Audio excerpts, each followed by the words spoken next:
ऐन्यावानी रूप माझं उभे ज्वानेच्या मी उंबऱ्यात नादावलं खुळं पिस कबूतर हे माझ्या उरात वावताली भय झाली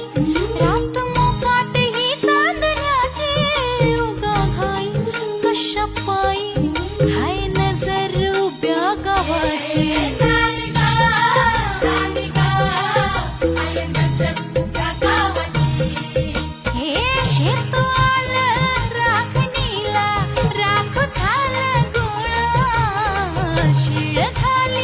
अडून कोणी करून तिरपा डोळा आता कसं किती झाकू सांग कुठवर राखू राया भान माझं मला राहीना मला जाऊ द्या न घरी